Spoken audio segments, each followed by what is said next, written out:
Medigadda collapse పై, ఆ బ్యారేజీలపై కమిషన్ ఆఫ్ ఎంక్వైరీ వేసింది. జ్యుడిషియల్ ఎంక్వైరీ అలిగేషన్స్, ఇర్రెగ్యులారిటీస్ మీద, embezzlement of public funds and corrupt practices, ఈ మూడింటి చేయాలని చెప్పింది.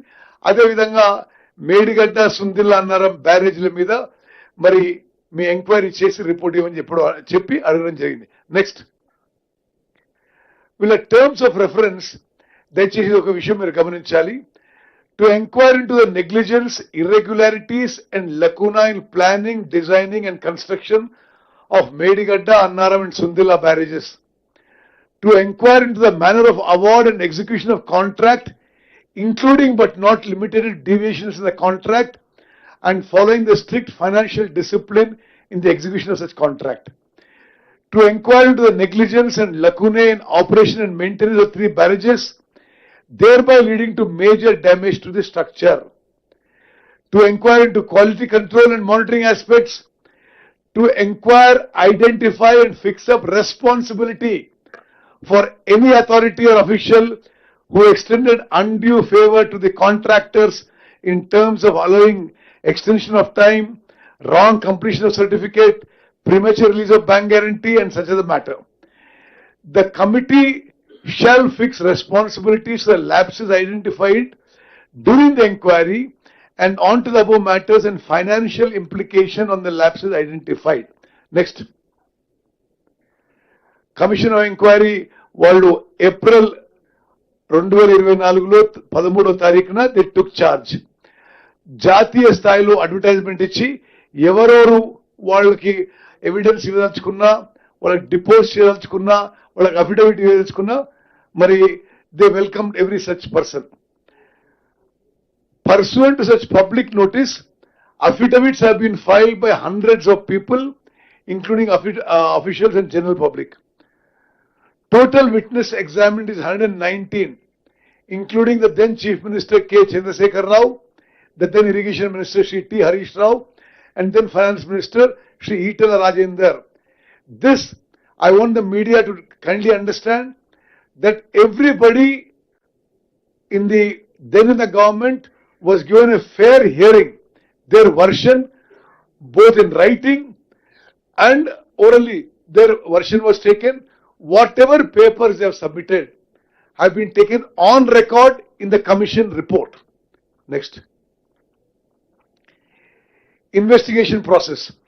In the investigation process, the commission has taken into account the NDSA report, CAG report, Vigilance and Enforcement Department, INCAD expert committee reports, cabinet resolutions of the entire period. Kaleshwaram project మొదలుపెట్టినప్పటి నుండి కూలిపోయే వరకు అన్ని cabinet resolutions copies ఇవ్వడం జరిగింది. All other documents related to the construction of Kaleshwaram project were given to the Justice PC Ghosh Commission. అదేవిధంగా Ghosh commission వారు Medigadda barrage, Annaram Sundilla barrage కూడా విజిట్ చేశారు. వీళ్ళ చర్చలు, వీళ్ళ meetings, discussions expert committee members తో అయినాయి, ఇంజనీర్స్ తో అయినాయి, నిర్మాణం చేసిన ఆఫ్కాన్స్, నవయుగ, ఎల్ఎన్టీ సంస్థలతో అయినాయి, మాజీ ముఖ్యమంత్రి గారితో, మాజీ ఇరిగేషన్ మంత్రి, మాజీ ఆర్థిక మంత్రితో, భారత ప్రభుత్వం యొక్క మరి మాజీ సలహాదారులు శ్రీ వెజల శ్రీరామ్తోని, అదేవిధంగా తెలంగాణ సిడిఓ, ఈఆర్ఎల్ ఇంజనీరింగ్ ల్యాబొరేటరీస్ వాళ్ళు, quality control, all related engineers తో కూడా మీటింగు, చర్చలు, ఇంటరాక్షన్స్ ఆల్మోస్ట్ 14 months జరిగిన విషయం కూడా మనం చేస్తున్నాం. నెక్స్ట్, నేను ముందు చెప్పినట్టుగా ఇది కవర్ చేశాం. 31st జూలైకి commission has given enquiry report. మరి తెలంగాణ ప్రభుత్వం 3 సభ్య ఆఫీసర్స్ కమిటీ వేశారు.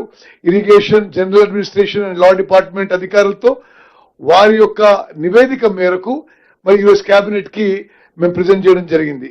నెక్స్ట్, మరి ఇది దయచేసి మీరు చాలా జాగ్రత్తగా వినాలని చెప్పి మీడియా మిత్రులకు మనం చేస్తున్నాను.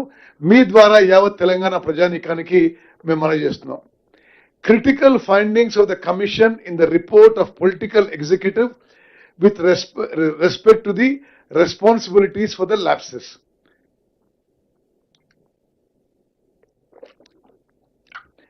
మీడియా మిత్రులకు విషయం నేను ముందు చెప్తాను. ఇందులో ఒక్క పదం కూడా మేము పెట్టింది కానీ తీసేసింది కాదు. ఇది మా అభిప్రాయం కూడా కాదు. ఇది మా అభిప్రాయం కాదో మేము వేరే విషయం మాట్లాడతాం. ఇది డైరెక్ట్ గా జస్టిస్ పిసి ఘోష్ యొక్క కమిటీ రిపోర్ట్ లో యథాతథంగా we have taken excerpts and quoted from the Justice P.C. Ghosh report on the Kaleshwaram project collapse.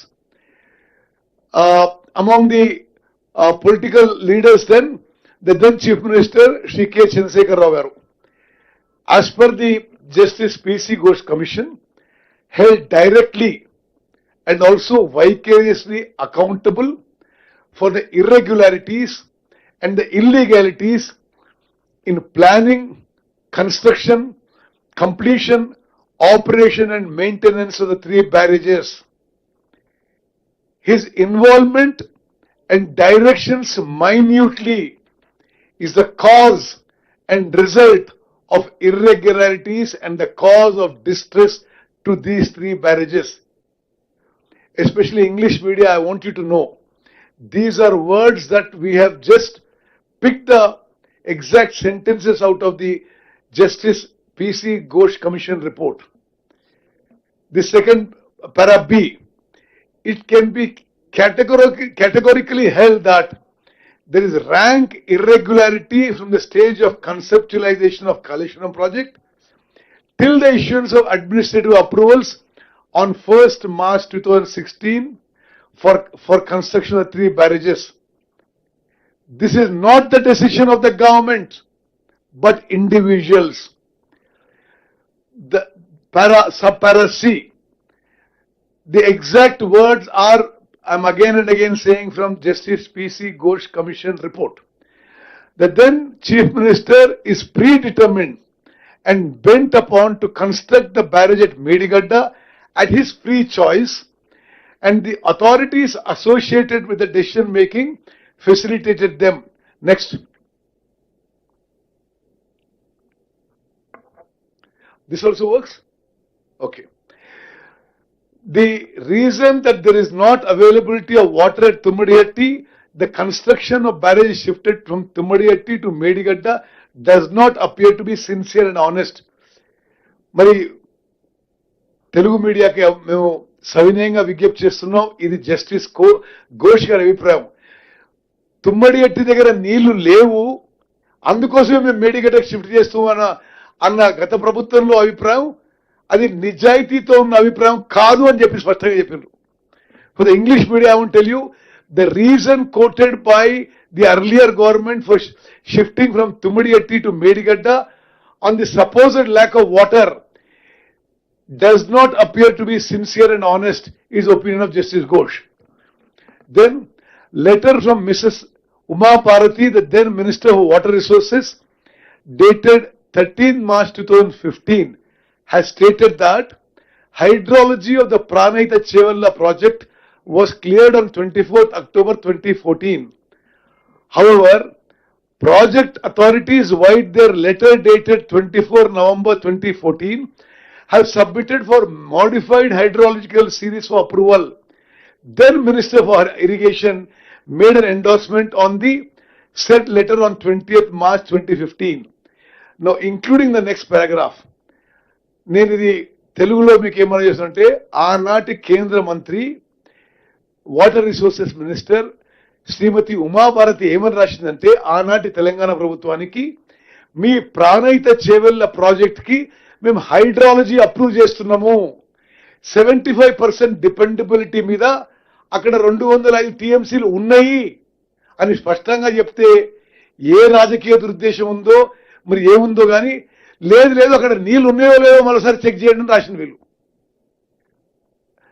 For English media, I want to say this is the most important point.